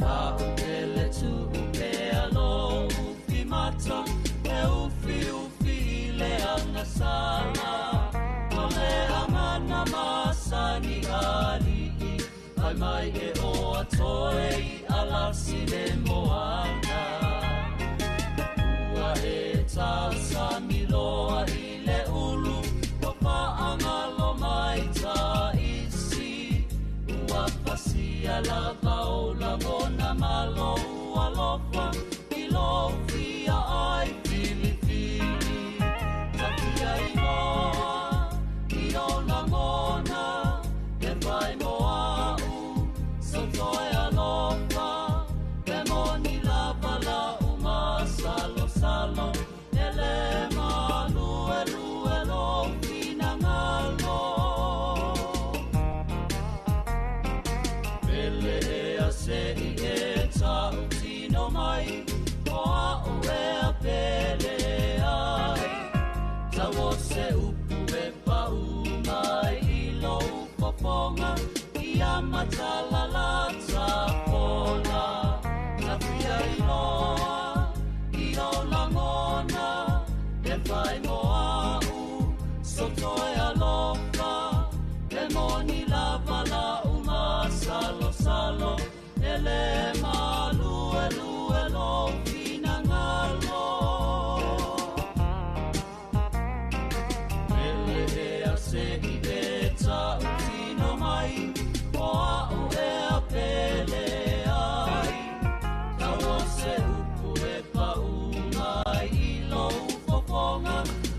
Pawe fiangana mai sina para mapuasa ina ua 40 minute le ute le valu. Ia ma o te loa ua matanga arbenga le totele me se le ufai loa ma le ufai pisi nisi e company fa pe fo ia la to ia fa la ulo. Ia ma pisi fo ia le tulanga la to ia le tele company nei taimi te le fa la ulo te vai to le te le pisi nisi ma fa loa ma company o fa la ulo mo la sa ta ma au salu na lua ma sina foula sa ta ma ia amu ia tele u tau fai fale le ta ma ta maiti yo fai fale le da sa ta ma awa sa o tala le fai tu tele yo pesinisi ma kambani le fai loa ia o la tau fa la loa ia vai tu la tele o fa bitoa ia sa ia o fa bitoa foi le patino ta penanga tina mal fa nau fa tau se la 8 fa tau se fang fa mangongi fa kau se fosiua fa tau se fospa fa tau se vai ia ma faile le tama io faile le tama o lo sa wel tele o ma fo fonga le fa fo e me o ainga io ia kama le fa pe ai fo kama ma kwa okia ia ole na tele na oli se vai ngole vai che ta penanga ia ale tele la to pisinisi ia o te lo fo i wa te wa mata ia por que la me fa tu longa ina la to ole la mo fonga to fanga solo foi la solo ntolu ne yo fon tanga la to le kalesia ia ma lo su fono ma lo foi le ono sa ile ngata o so se vaenga im tanga luenga I tonu foi o tatu o tinu ma le kalesia ai va pe hol tele o sunga fono la e malanga me tunu mau tele foi sunga fono le malanga me tunu mau ia ma au mai le tawa fianga ia mal konfernisi le tatu e kalesia fa malo e tele foi o la to sui au bai ia o la to fo tanga fa fi au ia fa le tua ia fa malo fa le kuka ma la sese le tele sole alu le kuka la ko via ai o le sila vai ngo lo talia le tato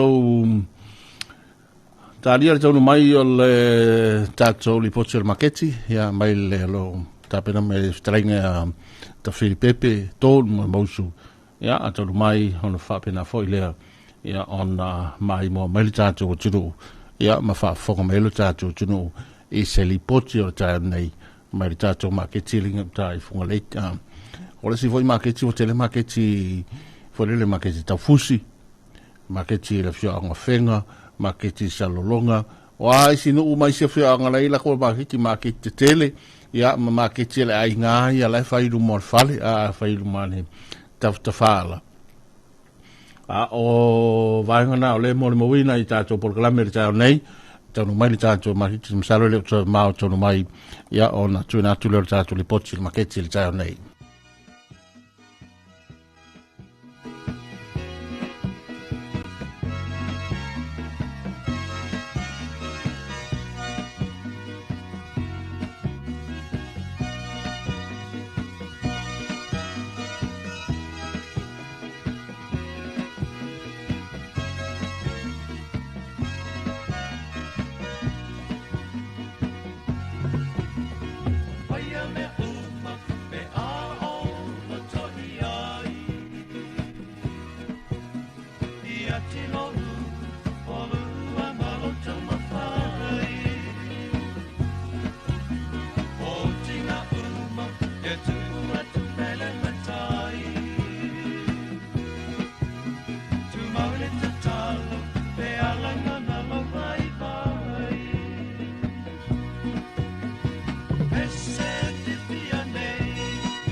O le taimi o le wati o le tuaipi o le ua luas folua minute le ua te nei ia le tulai valu a o whawhiwiato le sunga Malaysia i lisanga ia i whawhiwianga musika o le taiao. Malatu fo i ua whiangaili so tele ia mata penanga masani a meisi o le amtanga o jiu te mga aluenga ia e pei o le tātou mō le mawina le anga le lei o le tua i le taiao fau ia maladeia so fau sulu au le lei mai o le la ia va be foi de ngiang sa vili e ui on ta wel official vai tau ia va be foi on pu mau ale tato vai ngo telefone ta nei ia a tolo de masina vai a solo de masina va solo de tau ia setema ia la mol mo wina i se vai tau munga la fa umi munga la ia ile fam talanga tu mai hele tato vai ngo le official vai tau le foi live vai tu fafo ia ba mata foi on solo mai de la e ui o le malulu lava tātou le pō folele ia a o le tūlanga na i leawa o te tele ia malewa ai alualu i luma a le whamea latu tau ia se tema ia a le vai tau la tau o le munga la ai malo le usu o tele malo fwene o sai i lo tātou o tunuu le manatu ia o le mai mua mai ia mawhafong mai lo tātou o tunuu e le tātou li poti le nei o le maketi e pe o na saunia e le tarenga fo i tumatai whasa lau ia polo tarenga ia ta Filipepe.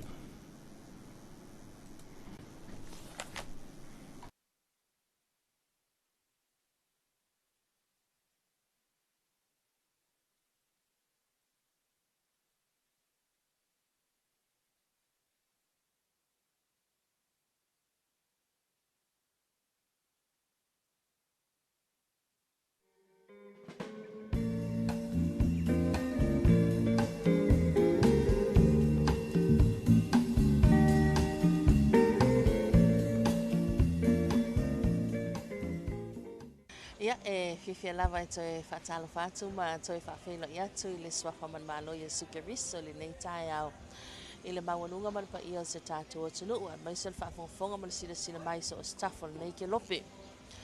Ia o le nei tai au fauvi i aile lofa malanga lei o le tua ma wale ola man malosi tai o lei o le aso lulu pe ona masani ai.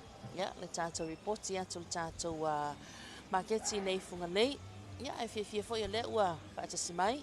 So mai le sunga ia sua ia stasi fo ia suisinia le tātou marketi nei ia i le vaenga po le whalapo tonga o tau i whalawalawe whafosei ia a wā fo i se whapoponga ia o le lipo ti atu po le astara mai tūlanga pe o na ieli tā o tonga o le tātou marketi funga lei ma lolo so i fumanuia lau sunga sua ma lolo usu nei tae au ia tau pepe tae o manuia me se fwoi funga mai o tātou o tunu ia masoia tusa tātou pokalame tau so ia wala wale tau moli moto malawa ele ngata fuile ia fa fo mai lungo pe ngalo le e wale fa moi pene ni tai au ia muni ai i toe fa mai ni tai fo de tulang le fa la wilo ala le tato finga pa anga le tato tv diva po le tuepi ia mi se fo de tato official tau fa la fa fosi ia ina ia lausi la fie lo tato tulang o ia tato maketi ala fo fa ele langa ia maso se au nanga lo fa pena no fa tinoi Malo lava. O le astu langa pe ona ele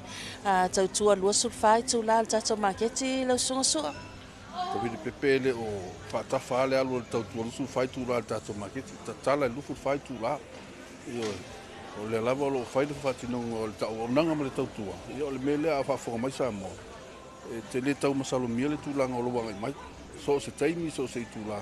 Ai fina ngalo le ase me mo mi nga se senga po se me mo mi wata penanga ia inga ia fio mai o lo tatala tato marketi tu watu le wonanga e pitosili na tawa fo ima mo mi tato tunu ia a lo mfai na tali lo to fina ngalo pe no mo mi ai le wonanga ma lo fa tai ia manatu o le ala tato fa nga solo fo ia ile tu le ia tato wa me mata o le fa fonga man silsile mai ia le na o le tu pito itua le tu le manu pito itua le ia ile sila mai ia ile tua mea mata na ia tātou ta mutonga au whaipaka ta mutonga e maua ta amu whaatau ta itasi mau foi ta amu whaatau ato ia maua ato koko le nā ia o tātou ato talo ia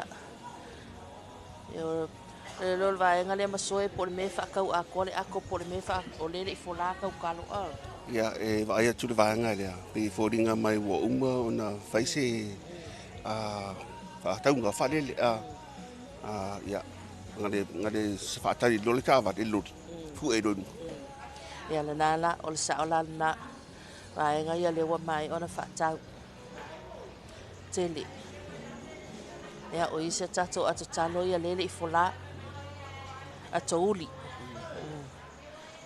tele lau fai palangi tele lau fai palangi ia silsila mai pe ama se tolu sulu fa sulu lima sulu tau au faina ia leo e maua tato wa ato ulu mafala ia ole tau fole na ia fua lava iai ia o se meo le lua sulta la tolu sulta la ia tele tato ta amu maua tato ta amu tonga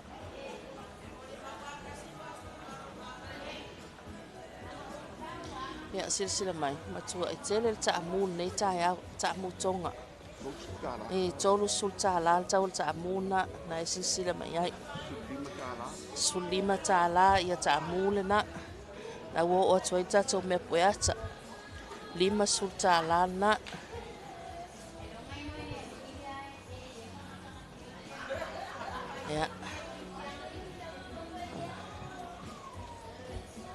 ia le wa fola tato tau talo ia silsila mai la tato tunu ulua sulta la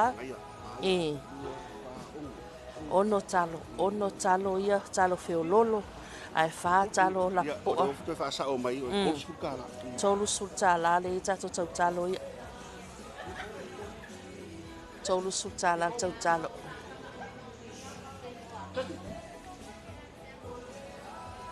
ia maua tato popo ia le ole tau talo la le ia le alu lua sulta la le le silsila mai e se matato tau talo ia na le ta iono ia tolu sulu ia wa ese foi ai kia la foi fatto anga ma soi ono talo i wa tolu sulu ai a tolu le fa talo lua sulu o ese tato tau talo na silsila mai alula alo o tamala le alu lua sulu tau talo le alu lua sulu ia tato au fai palangi na fa sulta la tolu sulta la le si fitu sulta la ta mutonga na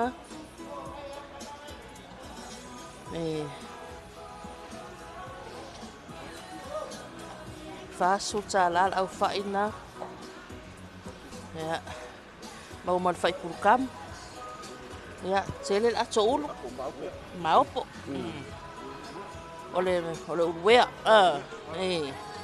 ole asanga se senga ole uwea ba so o te rei no pola se senga e peila vale angor mau ai mangaia pe ia farif na bo tato popo ia sisila mai bo tato popo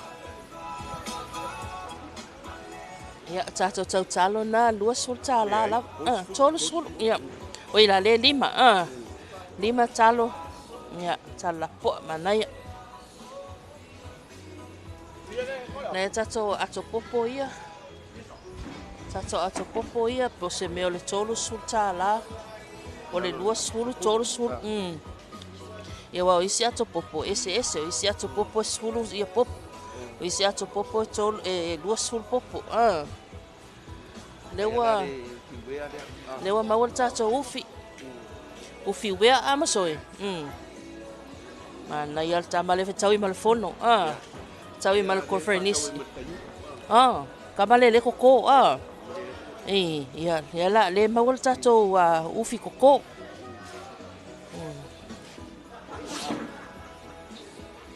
sis fia kola ufi lima sulta la le alu le ufi ia tau talo la na le alu le lua sulta la o le popo sulta la le popo tele la fai paka awa tato au fai paka e mai tau atu nei tai au ia e pe ona sila mai e le o tele se tato me mata ia le mana ia le mau le ufi le mau le ufi mau ta amu Maua le talo. Ta mutonga le maua. Ele o maua stato ta muni kini. Ia ista ufi a amsoi. Ia ufi palai lea. Salo de alu le lima sfulu fo. Ia le fato alua I tato ato koko. Koko maka. Le fase futa la ia po le lima suta la ia. Na nefka alua ako. Le naro lua ia ato koko ia maua. Ia. Morning. Maua tato ato mongoi. Fia le tau, atua. Tama fia le tau la ato ta amu. Lima suta la. Lima suta la ato ta amu na. Ya, teman fisi ya. Fisi ya le fisi. Ia le maua matato ato niu. Ia o te ro manatu nei doa ia so tele a singa. Ia a vela ko niu le fonga ko fengisi le fa ya al mekis. Ko manga ya. Manga le mai fafu. Tai lava. Ia lua aso.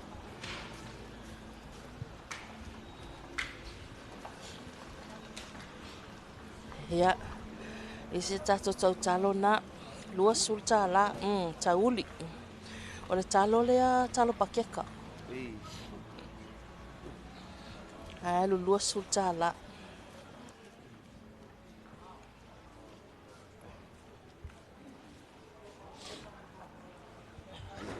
Morning. Ia sila mai le tato tunu. Ia o le se tato uta te le lava lea le fato ata nu mai. Ia leo amata le fa mama. Ia awale anga I mai foi. Ia fainga fa tanga le tato o mai luma le tuli manu pito I luma. Ia tato me mata na tau talo na lua sulta la. Lua sulta la tato tau talo. Tau le tia pula mumu le tia pula pai pai.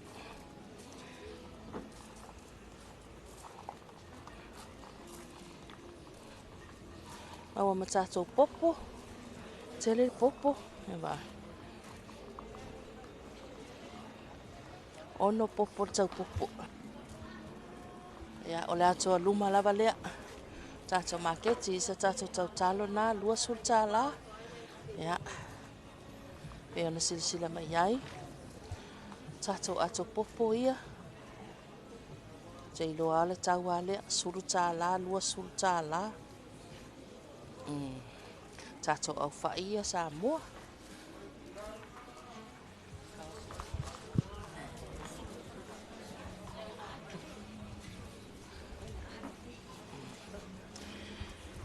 Ia, leo tato o mai lungo tato wa lau. Nei il fanu Samoa.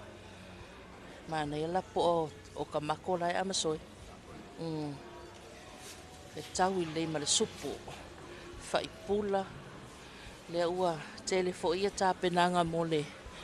Tapena ia le malu o le tai au la tau ia. Tele le tamato.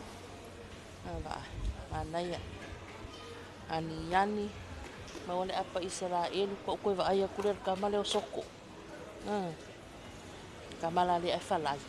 Pe ia le aango le esi o ingale le pe a falai yes. Maukeni lua sulta la. Fai pula Samoa la msoi. Lima tala fai le fai. Mana ya. Ya tele lava mano no hai.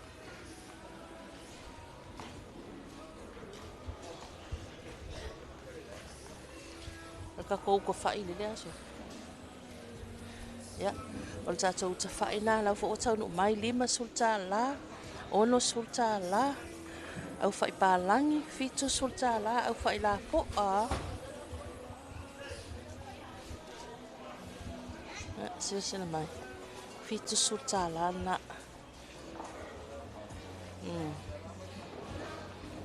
Matua le lei au fai mo tato au fai Samoa. Na ya lu valu sulta la kamanga.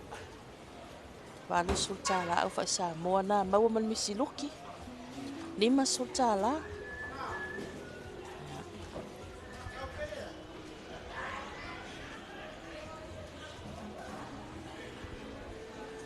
Apiu.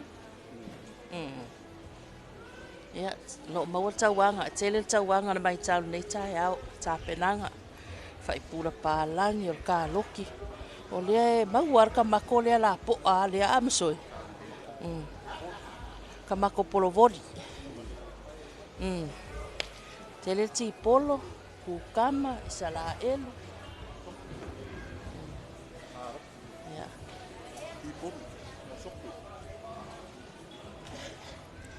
Sila mai na tātou aturuu. Ia e tūlangana pe o nei tā penanga i lunga o tātou laulau.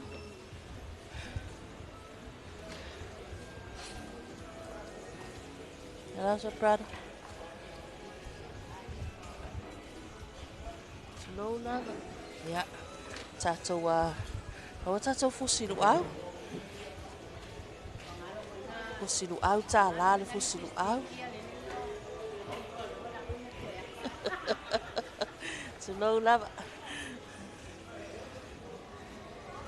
Ia o isa tātou tau popo ia. Le o toi o mai tua i le tuli manu pito i tua le o ngā tutonu. Se tātou tau popo ia le maua. Ia o se reporti atu nā le tātou marketi nei funga leile nei tae ao. Ia e pei o na sila ma iai. Ia mo i lava i le o tele le o whaatumulia o malei tua tātou mea mata. Pei o na masani ai pata o lea maua. Maua le taa mutonga. Ia o tau talo. Lua sulta la, ma le tolu sulta la. Mawala au fai palangi, au fai Samoa, au fai paka, ia ole au fai misiluki, ia ole ulu, le fai mawala tātou ufi, ia ele taimine le tātou maketi, ia anga i mai masu mai e whaatino, ia mawhailau whaatau, manua lele i taitai stai au, ia au tabanatu, wala tā pena mai le nisi fai malu lau fai whaatoanga, ia au ai pe e fua latou sila mai ma latou anga i mai, ia le tātou reporti atu inatu, ia a ole reporti atu le nā, ele tātou maketi funga lele nei tai au. Ia manu e tele lava tiu tu mawhaiwala nei asu tātou o turu uto e mausei so apoponga le tātou reporti le maketi funga lele ele tai au la so freile manu ia nei asu to whasei fuau.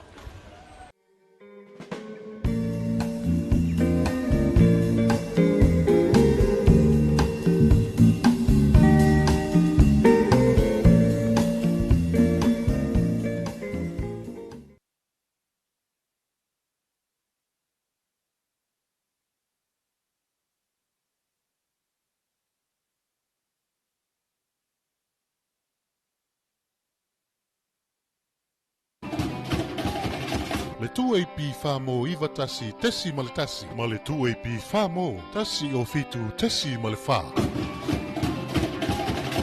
Whaafofonga i le si ufofonga o Samoa le tu AP.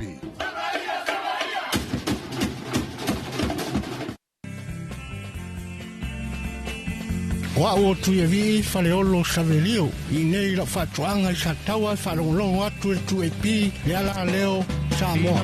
Samoa,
Ole taimi ole wati ole wa toi los 4 minute on tala le iwa. Ya tala iwa na tatu le tala mele wale si fasa lawa New Zealand. Ele ngana Peretania ina wa taulu atu tatu le poti na tala le ya solulu ya mal tatu le poti le taya mai le makiti fungalei pe ona masaniai. Ya e pe ona tabneina ele ftrenga ta Filipepe ya porto fine fasa lawa ya don moi mausu. E se fa ponga ya anga ya tu las falaile pa be fo I male stona ya yo ya so fo ye nga tatu maketi ya ato no fuala fo ita penanga la jo wala o fai fa tu anga ila so amisiami ni as falaile masona asora ngal ma kwa kumu wa va nga ka mai kamanga ya balawo o ila so tu mo foi la fa tau ya a so fuala vai ya ma asolua ma solulu ya e mo lava ya la foi fa tu anga pe foi mo mo tu ta tu li poti ta nei ya na yel ta mo talo fai ufi yo vai nga uma ya fai ta penanga ya me se foi fa tonga alo ta tu no mo le mai ele maketi fungalei fa talo fa tu fo ta tu maketi la yo sa vai le ta tu maketi salolonga ya ma la foi tu le puleono sa la fai ya te lo foi la wa fengai malisio fa tu la ngana ya malisio ta penanga o le neitaya o tatou fa'afiafiaga talaiva tala mai New Zealand.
afraid.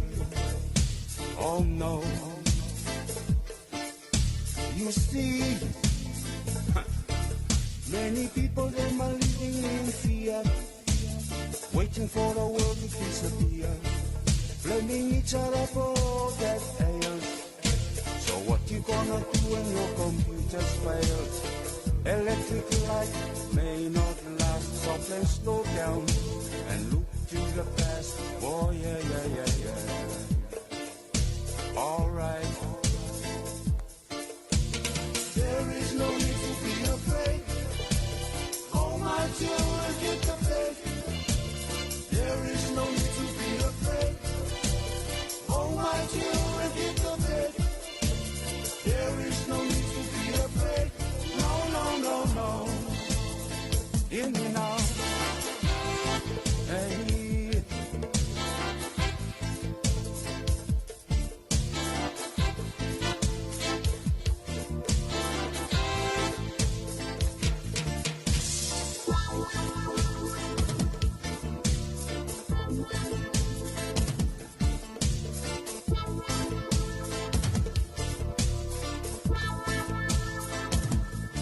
So many people still living in fear. In their mind they say the end is near. Devastation, predictions of doom.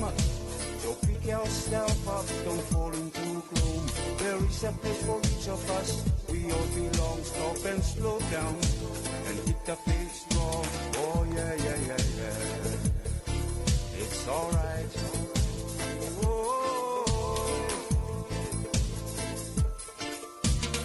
There is no need to be afraid. Oh my children, get the faith. There is no need to be afraid. Oh my children, get the faith. There is no need to be afraid. No, no, no, no.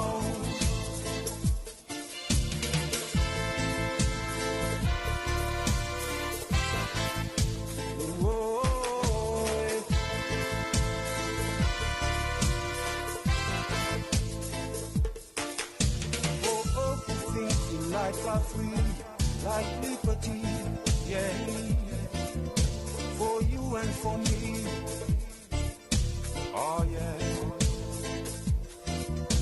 I call on you today to keep the faith. Hear me when I say, no matter what they say, hold on to your faith. Remember what I say. So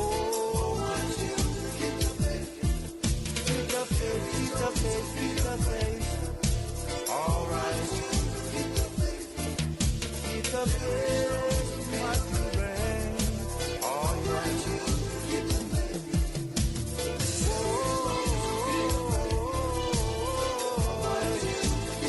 All right.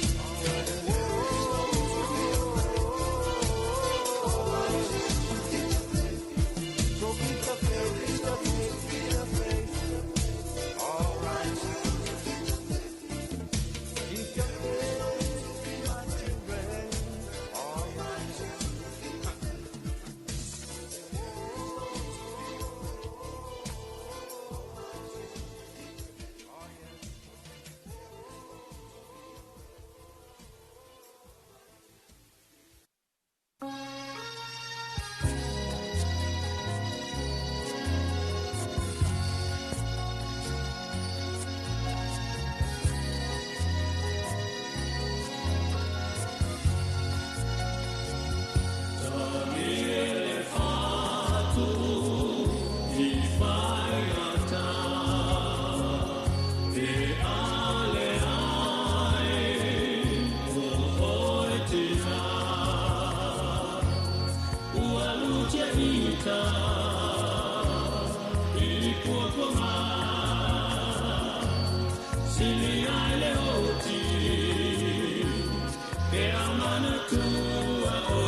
Lo une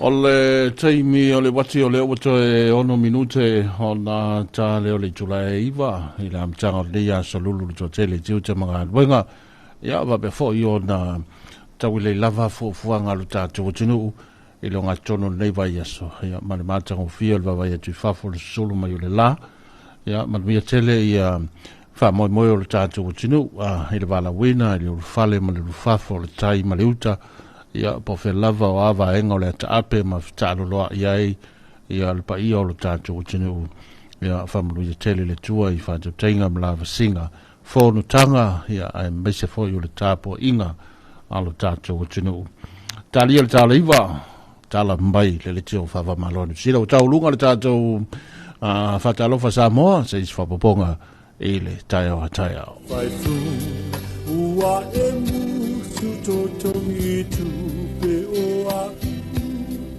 o na mali e le olo